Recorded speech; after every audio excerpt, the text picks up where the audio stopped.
If you were confused about the news that came out today about an appeal that the OPA dismissed in the Cortex Simon Sanchez High School GPS case, and you're wondering, okay, does this mean that the project could move forward? And does this mean that we're on the hook for $500 million in payments over the next 32 years? And what does this mean? And if you're confused as that this does not move the project forward one single bit, don't worry about it. It's because only if you've read all these documents and followed this very twisted chronology, would you be able to really understand what's going on here? Because a lot has taken place since, and this just goes to show you that this Makahat Act that the senators passed in 2023, absolute failure. That the process that the administration implemented or created because they were given the authority to do so through the Makahat Act, absolute failure. And, you know, whatever has transpired between the Makahat Act to today, whether there was any criminal conspiracy with anything, whether it's just plain incompetence, I don't know. Well, whatever the case may be, today's ruling by the OPA that the appeal filed by GPS in the Simon Sanchez High School development procurement has been dismissed without prejudice, meaning GPS can bring the case back, was on jurisdictional grounds, and it's still, the automatic stay remains because what people might not understand about this is that the original 3 protests remain. Those protests have gone unresolved by Department of Public Works. So it's really funny in an aggravating kind of way, of course.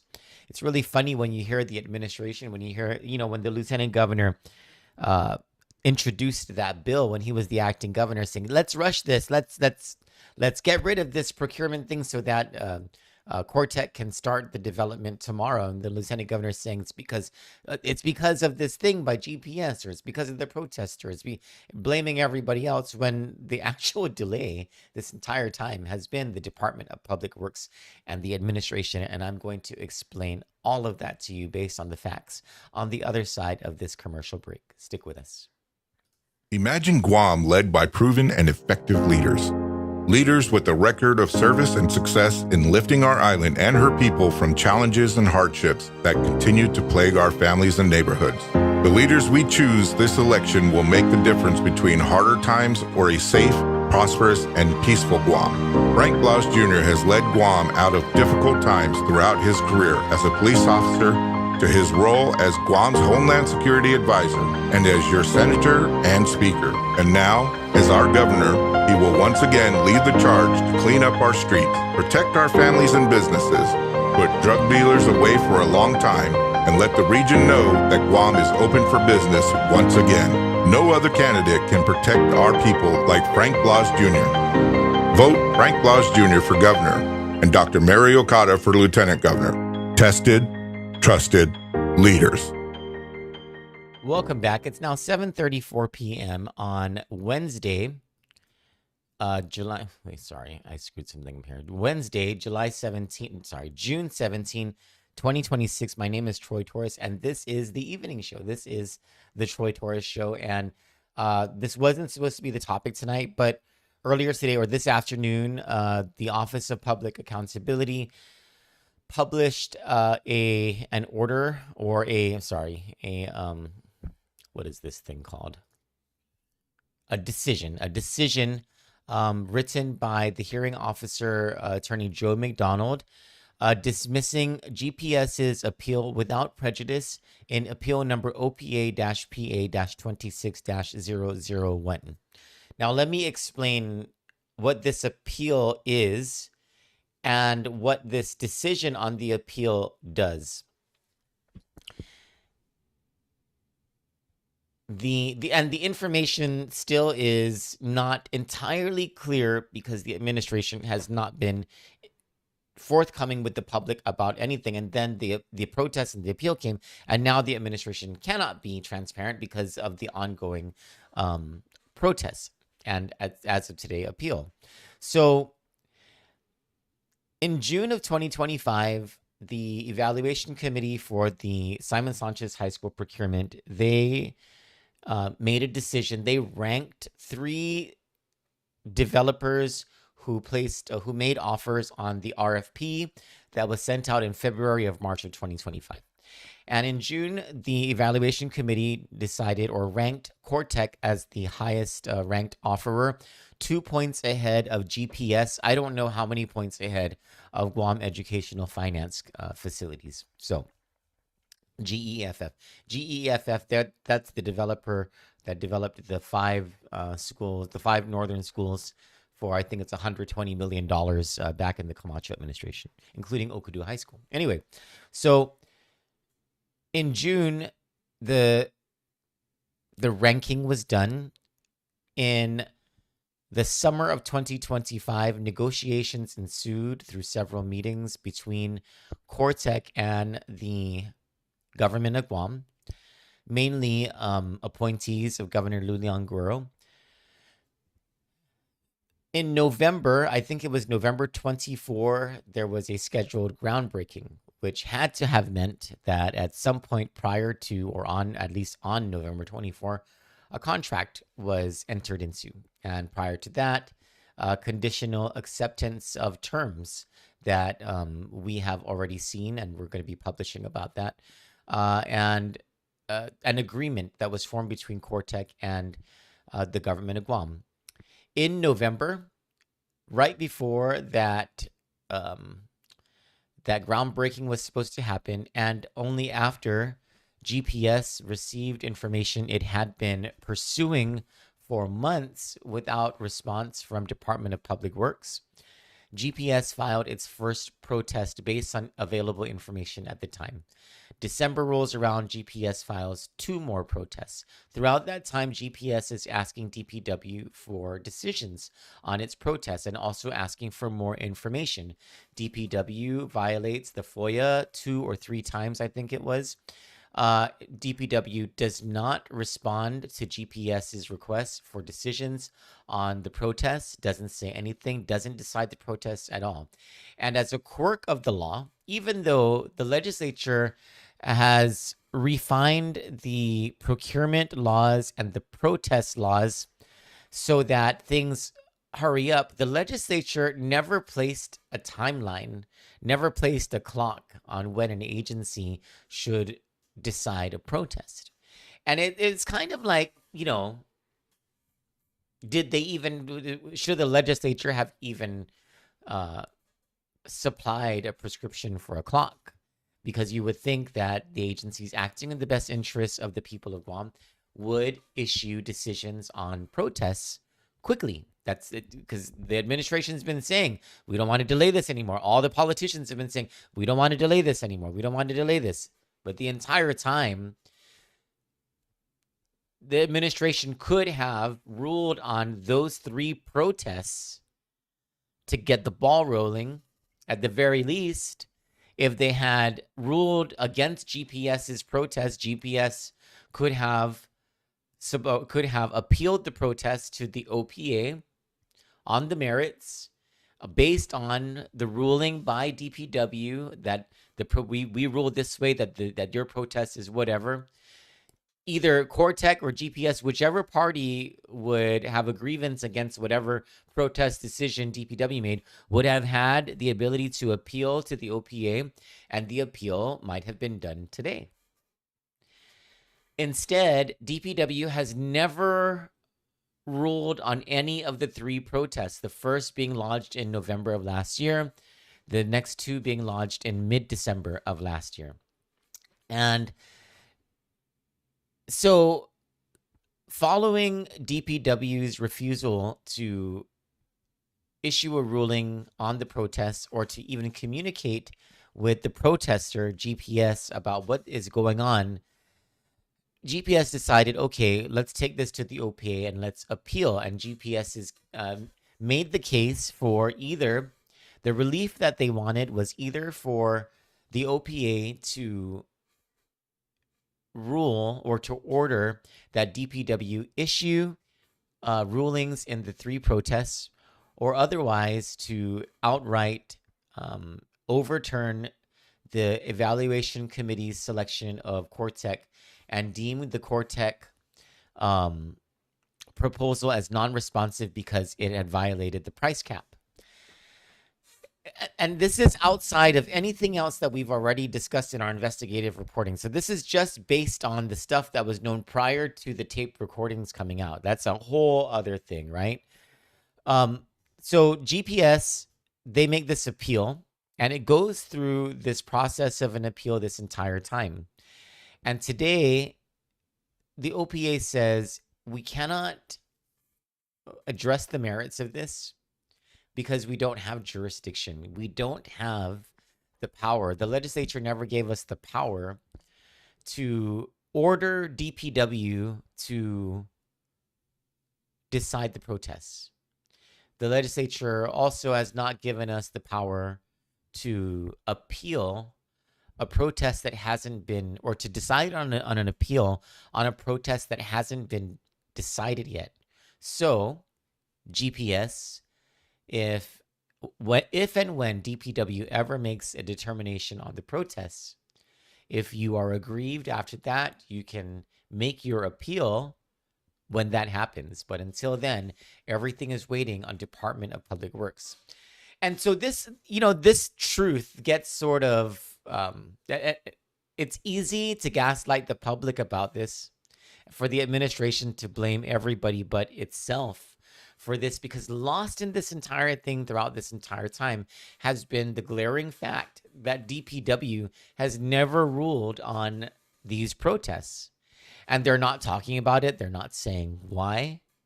The Attorney General's office, whoever was involved, I think the attorney who was involved there no longer works there. There's another attorney, but because this matter is being litigated, I don't think that they can say anything. But prior to it being litigated, why did DPW never rule on these protests? And the thing is, here's the thing. GPS right now, based on the law, could bring this to Superior Court, bring the OPA's ruling to Superior Court. That would tie this thing up for years. Simon Sanchez High School might not be built for years if GPS takes this thing to court. And all we ever needed this entire time in order to get the process moving was for DPW to make a ruling. And so, I think the onus really is on the legislature at this point to bring in, to create an investigative committee, and understanding that because something is in litigation, DPW cannot answer, and the AG's office cannot answer certain things publicly, but that's the beauty of an investigative committee. The legislature can convene an investigation, hold a hearing, close the doors, and get the answers from DPW and the AG's office. First asking the AG's office whether DPW even involved them, whether the administration even involved them and stuff like this. And of course, getting the answers out of Vince Ariola over at DPW and Linda Ibanez and Ernie Candeleta. Why the hell didn't you guys ever issue a ruling on the protests? And why are you guys saying that this is everybody else's delay but your own, when you guys are the only ones delaying this by refusing to answer the protests this entire time? It's been since November, folks. It's already June. It's been more than half a year that has gone by, and DPW still has not done this. And don't just take my word for it. This is part of the OPA file. I'm going to play you the June 2nd hearing between the parties. Joe McDonald, the hearing officer, he heard from all of the parties involved in this. It was GPS, Cortec, DPW, and the Attorney General's office, all at the table, talking about why the OPA should either rule for or against the GPS appeal. And the entire thing comes down to DPW's failure to settle the protest. And so here, my friends, let's play. I'm going to play this for you so that you can hear everything that was said at this June 2nd hearing, so that you understand that all of this entire delay is because of the administration, the same administration that tried to get one up on everybody else and push this thing through, saying that the delay was everybody else but them. Here we go.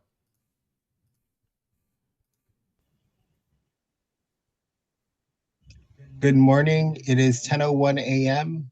We are here today, June 2nd, 2026, via Zoom meeting for the motion hearing of OPAPA 26-001, General Pacific Services, LLC versus the Department of Public Works. Presiding over the hearing today is Hearing Officer Joseph B. McDonald. For the record, also present from the Office of Public Accountability are Jarek Hernandez and Joy Esperanza. Will appellant GPS please identify themselves and any institutional representatives present for the record? Good morning, Mr. Hearing Officer, Mr. Hernandez. This is Joshua Walsh for the appellant GPS. Mr. Phil Roberto and Mr. Robert Tolkas from the appellant are also joining the Zoom call. Good morning. Thank you. Will purchasing agency DPW please identify themselves and any institutional representatives present for the record? Linda Ibanez, Deputy Director of DPW.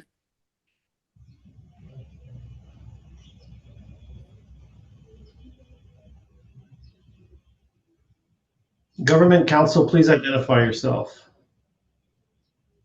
Paul Sermons on behalf of the Attorney General's office, representing, well, Patrick Layler has gone off island, so appearing on his behalf. Thank you. Will interested party Cortec International Corporation please identify themselves and any institutional representatives present for the record? Good morning, Mr. McDonald and Mr. Hernandez, appearing on behalf of interested party Cortec International, Joyce Tang and Serena Kessler. Thank you. Thank you. You may proceed. Okay, good morning, everyone. We're here for the motion hearing on motions to dismiss filed by DPW. Before proceeding, does anybody have any procedural matters that they want to bring up? No, on behalf of Cortec. I just had one question of clarification. I know Mr. Searman's entered his appearance on behalf of the AG's office in place of Mr. Layler. I'm assuming that means he represents DPW this morning. That's my correct? understanding. Okay, thanks. And I see Mr. Keeler's there, but I don't know who's arguing their motion. But as long as we know DPW's got counsel, I'm good to proceed. Thank you. Mr. Keeler, are you just observing?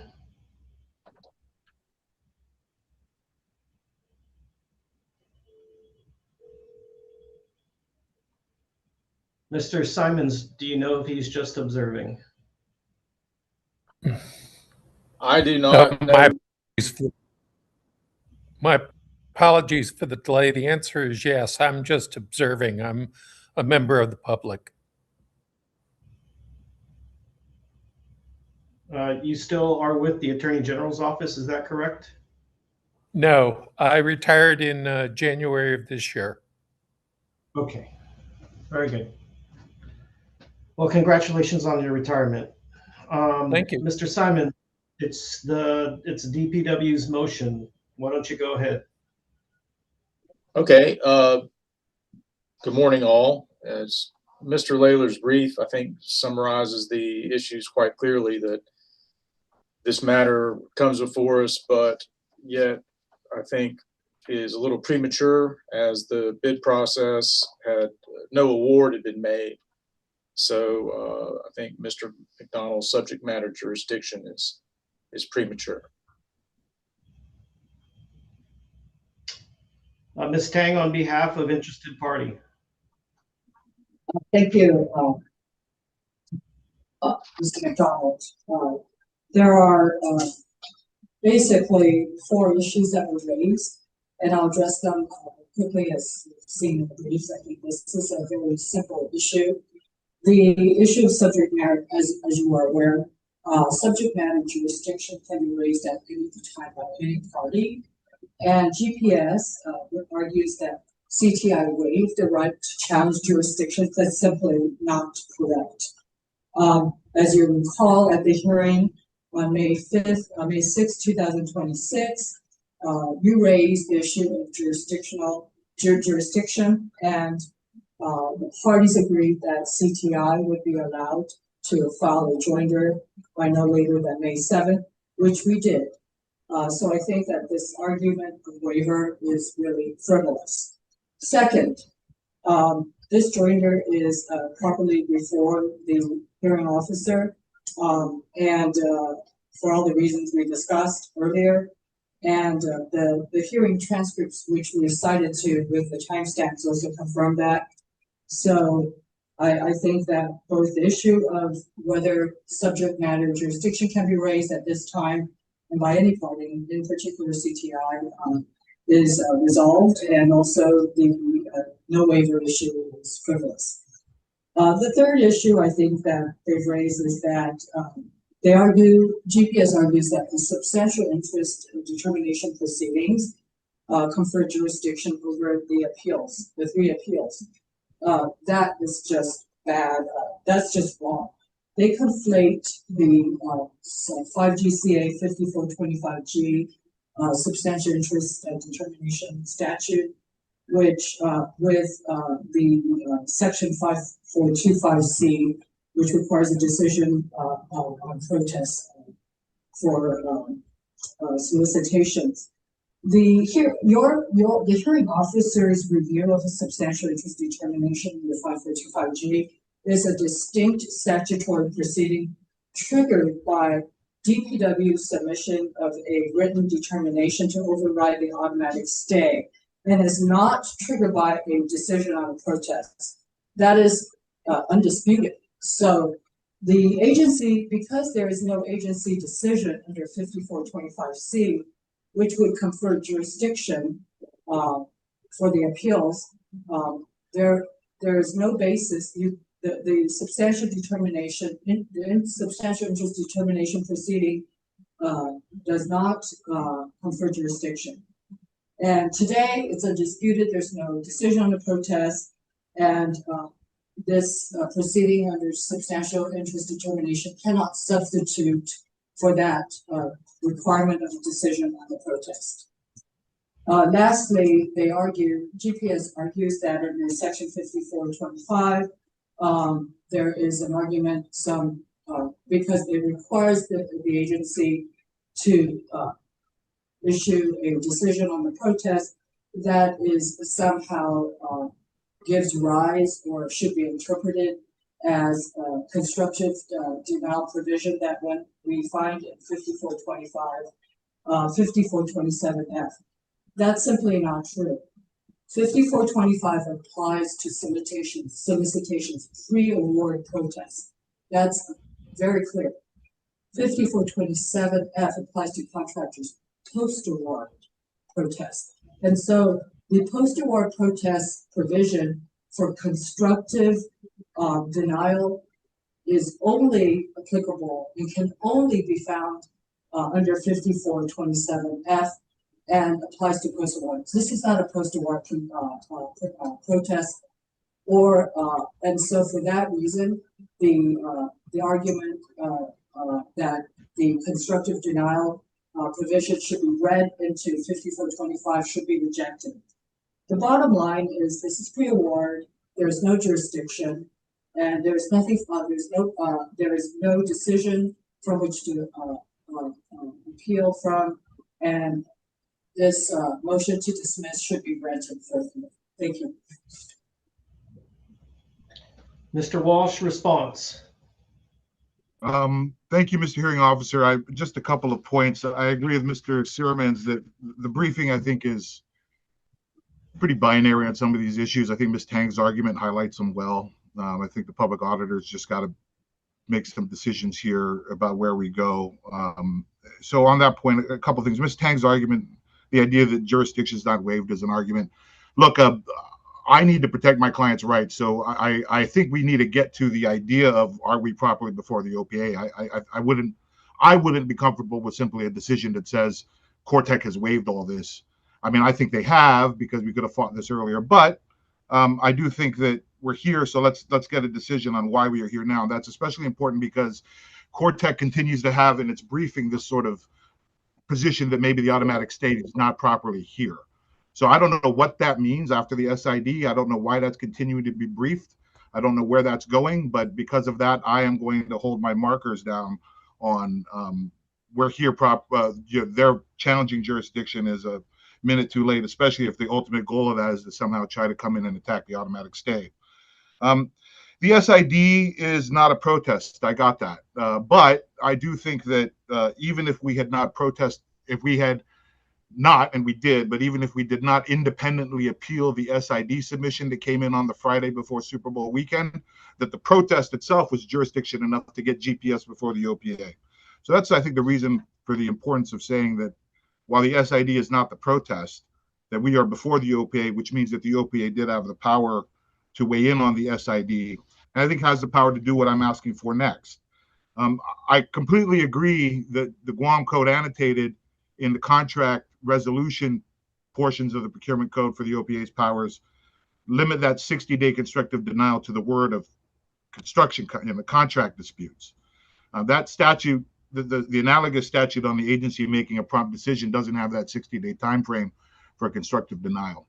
I'm not going to say that there is, but I do think that's pretty indicative, and I think the previous public auditors, Doris Brooks, used that as sort of indicative of what's a good timeline here. You know, if we filed a protest in November, and if we had done a contract dispute in November, 60-day clock running, this would be over with. So why are we well beyond 60 days? So I think while I recognize that one statute has a 60-day constructive denial and the procurement code protest decision clock doesn't have that, I think that's just a legislative oversight of it. But 60 days, I still haven't heard a reason from the agency why we need more than 60 days and why no agency decisions coming down. And I think just ultimately, Mr.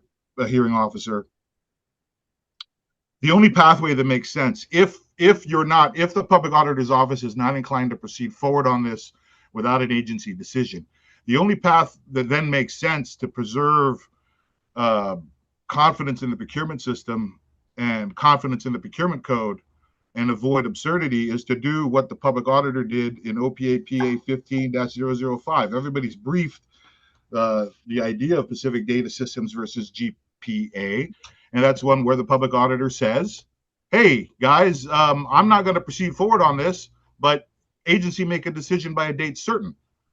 So you have the power, and that has I haven't seen anybody challenge that or anybody flip that ability of the public auditor to issue that order that a decision be made.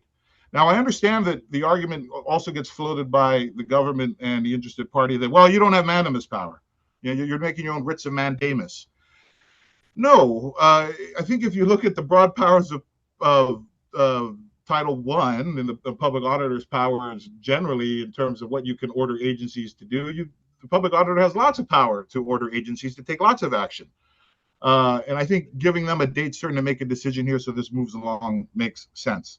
And I think the other thing that everybody, or at least the other parties briefing the matter, seem to miss is that OPA PA 15-005 has a contemporaneous case, OPA PA 15-007. That's PDS's other protest at the same time. And that's the one where you get the case coming back.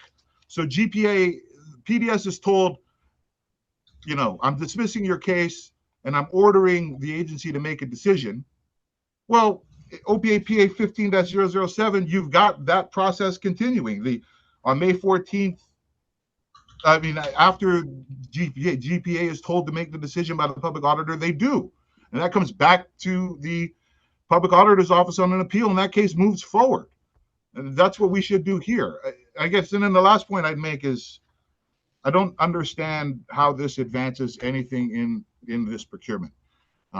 Telling GPS to have its case dismissed, even with an automatic stay in place, which we know it will be, and having the agency sort of be given no clock to make a decision or just make a decision whenever it wants, you know, with all deliberate speed, without a timeline, to just turn back on the precedent from the OPA before, from 2015.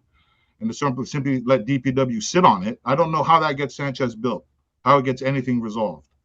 And I think all that does is weaken the public auditor's office and takes what was an exercise of power that the government of Guam has accepted long before, that the public auditor's office can order an agency to make a decision on a case that it has stalled.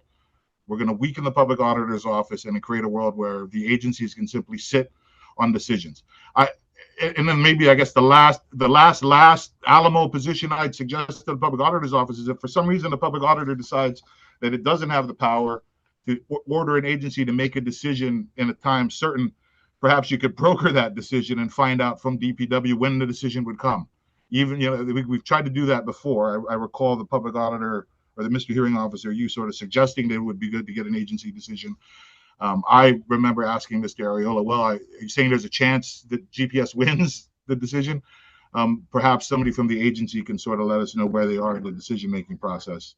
And, maybe it's one of these things that we don't have to get an order because the decision's coming out tomorrow or not. But look, I think it's a pretty straight up or down decision here ultimately on the briefing. And then on this question of does the public auditor have the ability to order an agency to make a decision that it's been sitting on for months? Thank you, Mr. McDonald. Okay, reply by DPW. That's you, Mr. Simons. Again, I think it's premature and stand on Mr. Layler's brief. Ms. Tang. Thank you. First of all, I'm disputing nothing in appellate's response addresses the critical issue of law. There's no protest. I mean, there's no decision, therefore no jurisdiction. And if there's no jurisdiction, the public auditor's office cannot order any agency to do anything. I think that's just clear black law. Now, he refers to, counsel refers to the PDS cases, and I believe that the issue was not objected to by the parties, I believe, and but it's very clear, I think, this issue has not been litigated, and so it is being litigated now. It's been briefed, the issue of jurisdiction and whether the public auditor has the power without jurisdiction to order an agency to issue a decision. So I think that's clearly before you today. Last thing is I will note that the opposing counsel has conceded that the legislature, section 5425 does not contain a pre-award constructive denial provision, because he did say that while there was probably a legislative oversight. Well, clearly, this needs to go back to the legislature. It's a province of the legislature to make laws, not the OPA, not the courts. And so they've conceded it. And I think this issue needs to be addressed by the legislature and not by through a decision from the OPA, especially where the jurisdiction is clearly a contested issue and where we believe does not exist. Thank you. Okay, Mr. Simons, why has there been no decision? I'm sorry? Why has DPW neglected to make a decision? Or I would presume it's because of the automatic stay. That's with respect to the award. Who's speaking for DPW? Who are the business principals at DPW that are prepared to speak to this issue? Is that you, Ms. Ibanez? Yes. Can you tell us why DPW has not issued a decision to this point? So our attorney representative, Patrick Layler, provided briefing on it, and our response was we were on status quo on responding to the protests.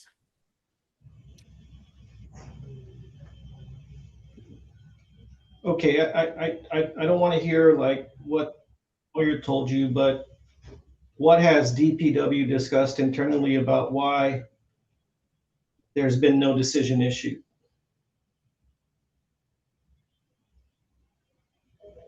So we still have an attorney-client privilege, and so that is on the attorney to represent DPW's response on it. Okay. Mr. Walsh. Yes, sir. Doesn't GPS have a plain, adequate, and speedy remedy by filing mandamus by itself? No, we've got to. So no, getting a writ from the Superior Court of Guam while we've got administrative exhaustion procedures ongoing is a whole that's useless and will be recognized as useless, especially when we've got direct precedent from the OPA that tells us that this office, the Public Auditor's Office, can order an agency and has ordered agencies in the past to make decisions on pending procurement protests that the agency has sat upon. So filing a writ action in the Superior Court to burgeon and make bigger a procurement dispute that should be solved at the agency level by an agency decision and hasn't been since November is just the wrong move. I think just the wrong strategic move, but just wrong under the law, respectfully.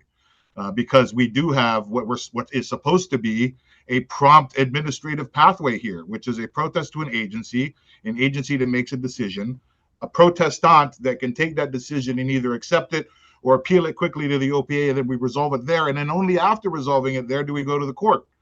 What I'm hearing now is the Attorney General's or the DPW is somehow taking a perspective that a protest causes a stay that prevents a protest decision or prevents them from working on a protest decision. I mean, if that's what they're gonna, I mean, I don't know how that is any read of the law and takes us anywhere other than just into a circle of absurdity. We need a protest decision. I've litigated issues into the Superior Court where court says don't see us until you get a decision from the OPA. The OPA says don't see me until you get a decision from the agency. It's a pretty straightforward thing to have the OPA tell the agency to make a decision. We know this is supposed to be prompt, and I appreciate that the Cortex seems to think I've conceded something. I'm conceding English. I understand that the contract dispute provision says 60 days. I don't think this needs to go back to the legislature. The public auditor is looking for a definition of prompt. When should an agency issue a decision? The decision should be prompt. So if you were looking for guidance in terms of defending the word prompt, like courts, you look for guidance without having to go back to the legislature. You look at the overall structure of a statutory interpretation argument from any sort of world of statutory construction. What would be a definition of prompt that would cover an agency decision in this section of the code? Well, I suggested it be from the paragraph before where it says 60 days. So I still think that we are well beyond what would have been a prompt decision, and running the court when all of our pathways are clear through administrative law seems to be nothing more than an invitation to make this case wider and larger. And let me just play that out one more moment here. If the Public Auditor's Office issues a decision that says we are following precedent and we're going to do what we did in the OPA, Joshua, you have your client's appeal will be dismissed. The stay is in place, but it's being dismissed pending an agency decision that I want in 2 weeks. Then we'll be back here in 2 weeks and we'll be moving along. And that should be fine. Unless Cortec decides to appeal that, or the Attorney General's office decides to appeal that and says you could never have ordered what had happened back in 2015 with PDS and GPS.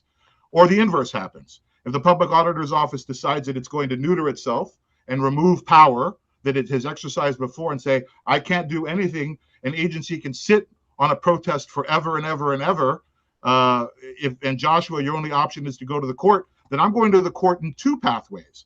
I'm going to go to the court to get that writ, because now I've exhausted an administrative remedy thanks to a decision of the public auditor saying I don't have the power to give you what you clearly had the power to give in 2015. Then I'm also going to appeal that decision to try to get the OPA to understand it still has that power. But the fastest move here, the best way to do this is to not keep moving in the quicksand that DPW invites us into. It's to simply follow existing law. Do what OPA PA 15-005 and 007 showed us. A pathway where the public auditor orders an agency to make a decision. Mr. Searman's client could decide if they want to appeal that, but I don't see why they would do that. They just make their decision. They've had months to do it, and then we'd be back here as soon as you'd like us to be on the merits of that appeal that I would bring, assuming that they don't select GPS for ultimate award. Okay.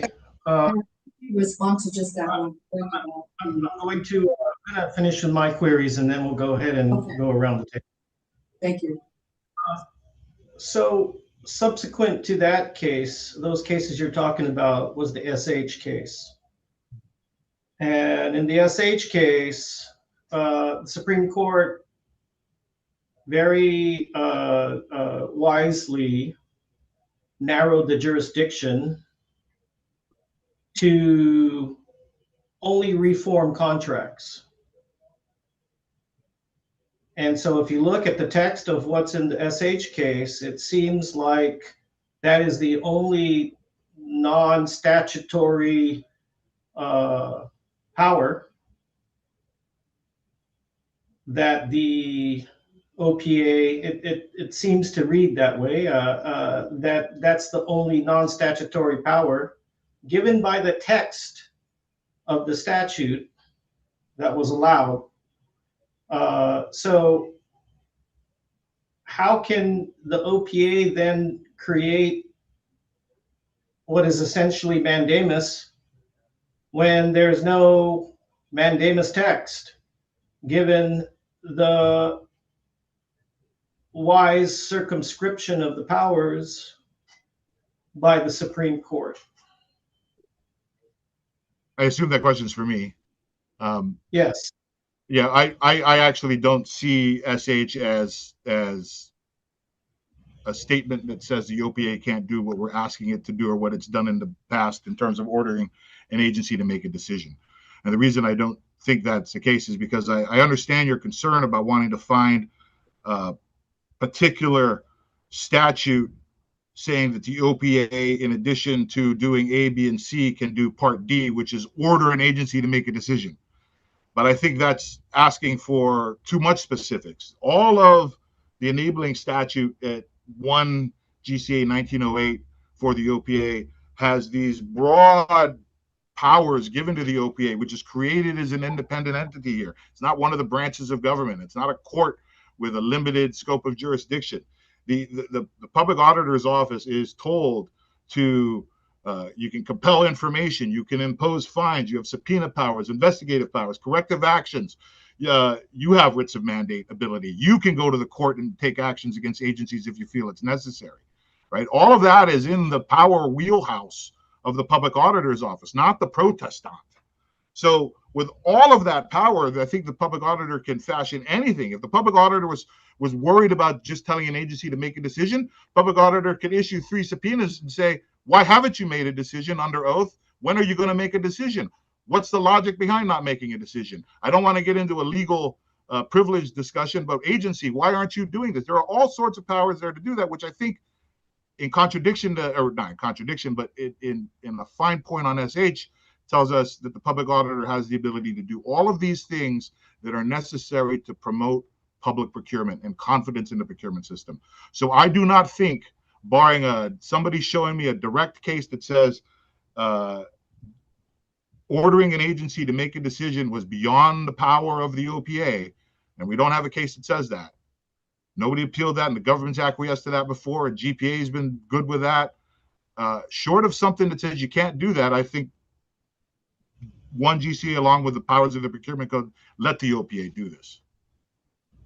Now, you may not be able to sua sponte on the spot, go off and start debarring people, which I think was a problem that the briefings pointed out in terms of some exercise of power in the past. But there's nothing sua sponte about what's going on here. We've got a procurement dispute. We got a problem in procurement confidence here from the public. So I think the public auditors can use its Title I power to keep the confidence level up. Okay, any response to that from Mr. Simons? I get worried when we force people to do things, and not taking an action is one thing, but compelling someone to act is quite an unusual remedy. And I don't believe that unless that power were enumerated in the statutes, then wisely was withheld. And I would be worried if a public auditor had such broad powers as to, I mean, where would that stop? And if it's not enumerated, then you're granting yourself statutory authority.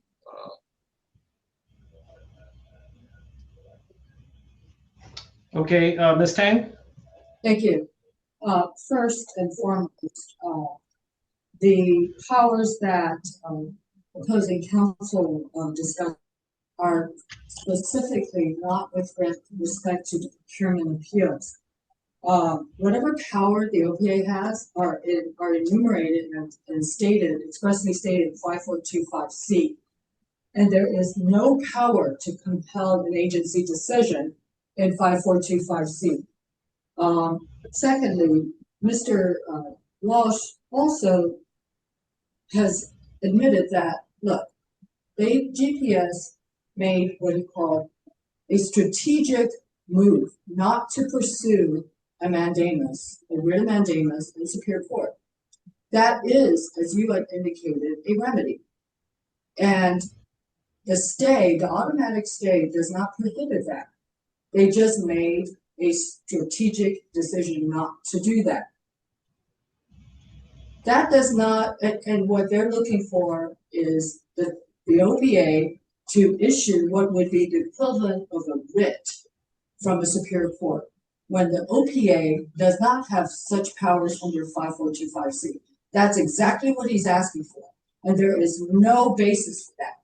This, I think it's very clear there's no jurisdiction. There's no question the OPA does not have writ powers, writ of mandamus powers under 5425C. I think we should be done with this issue. If they feel that the agency should issue a decision, they could have done it months ago. They've sat on it for months. He obviously knows that he could file that writ. They made a strategic decision not to. Do not try to compel the OPA to do something that it is not empowered to do. And I think that resolves the issue before the OPA today. The motion to dismiss should be granted forthwith. And I think we're done. Thank you. One more question. I forgot to ask this, Mr. Walsh, and I will give you a chance to respond to that, but I want to get all my questions out so the parties can respond before we give you, since it's your motion, final word. Tell me how it is that subject matter jurisdiction can be waived.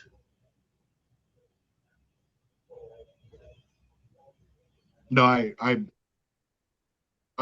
don't think you can. I don't think parties can waive into subject matter jurisdiction. I don't think we can do something that the statute doesn't allow to happen. I mean, if you actually believe that the case cannot be before you until there's an agency decision, and you believe that the public auditor's office does not have the ability to order an agency to make a decision, then I guess we should get that law sorted out here. And if you want to say you want to backtrack on the explicit instructions that every bidder operates or has operated under since 2015 over what we do, and not give any guidance at all to an agency about what the word prompt means in the statute on the way to make a decision, then I guess give us that decision. And since my protest is in place, I'll deal with what I have to deal with next. There's not a strategic decision here to sort of try to get people to get into a subject matter jurisdiction waiving issue. I don't think people can just agree to subject matter jurisdiction. I think a court or an administrative body without subject matter jurisdiction still has administrative jurisdiction over its own process is, of course, right? You know, you don't go to a court and say you don't have subject matter jurisdiction, therefore I don't have to follow the orders that you give me, you know, giving me a hearing date or telling me to do things. So there's certainly jurisdiction to take action there. But, you know, this idea that we should be at court when an agency decides to not follow a statutory requirement to issue a prompt decision is an invitation to chaos. It's an invitation to go into 10 years of DFS carnival action at the Superior Court and just skip the OPA, which I'm not going to do until you tell me I have to skip you. Because otherwise I don't think I can meet a Rule 11 signature requirement to not follow what I think to be the law, which says agencies make decisions promptly. Those decisions get appealed to a OPA. The decisions of the OPA go to the Superior Court and then onward from there.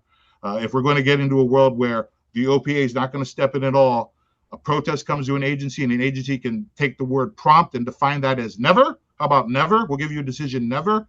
Then if that's the decision of the OPA, we'll have to deal with what comes next. But that is an invitation to a carnival atmosphere where litigants decide to go to court first rather than deal with agencies or the OPA. Okay, sorry, one more follow-up before I allow the other parties. I mean, you've heard, did we lose Mr. Walsh? Oh, there you are. I'm here. We've heard the agency's response, including council's response about issuing a decision. Why wouldn't you be allowed to allege frustration?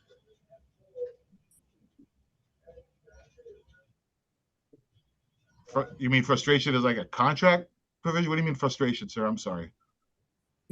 Well, one of the exceptions to obtaining administrative relief is frustration, as you know from the Story Bernardo case.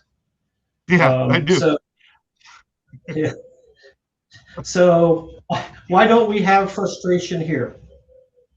Because you are entertaining my arguments, and the precedent from the OPA tells me that this is the methodology to compel an agency to make a decision, is to go to the OPA, who is imbued with all of the power in Title I to keep our contract world going, to go with that, with the ideas from the rules of civil procedure and general jurisdiction that we should have fast, speedy, less expensive resolution of actions. I am not frustrated because I have the public auditor's office. If the public auditor's office decides as a result of this matter to say, we don't get involved at all until there's an agency decision, if that's going to be we're going to vacate PDS, vacate what all of that means, and that the public auditor is no longer going to weigh in on anything until you get an agency decision, then once the agency gives me no decisions, then I know I can't go to the public auditor anymore. And that, I guess, leaves me with the court. But until that moment, I'm not frustrated. All I would do is, if I ran to court, we have a court tell me, have you not seen PDS, Josh? You haven't exhausted it, go back to the OPA. So that's why we're having the hearing today, and that's why we're going to look eagerly forward to pushing the law here and developing these decisions. Because if the OPA ultimately decides, Mr. Hearing Officer, that it's going to backtrack on its previous efforts and previous instructions and previous guidance, and say that we are powerless at the OPA and cannot do anything until an agency makes a decision, can't even prompt the agency decision, or we can't even get the parties in a room and say, why haven't you made a decision? Or can't even suggest it, that none of these conversations should happen, then I guess that does limit what we can do. But I don't think there's frustration as long as I have an administrative remedy where we're arguing about it, where we're talking about it. You know, and the fact that it's not something where I'm arguing the opposite. The people arguing the opposite of the precedent is the government and the interested party. They're the ones arguing that somehow you don't have the ability to order an agency to make a decision. Okay. So, sorry, did you have anything else on that score? Okay. Before I give Mr. Walsh the final. It's Mr. Stearman's motion. Sorry, it's Mr. Stearman's motion to dismiss. Yeah. Not mine. Oh, it's his. Okay. Okay. So I guess for summation, Mr. Simons, do you have any final responses to make on your motion? I would say that truth requires few words, sir. And Mr. Walsh could have waited to file this protest after DPW made a decision and did not.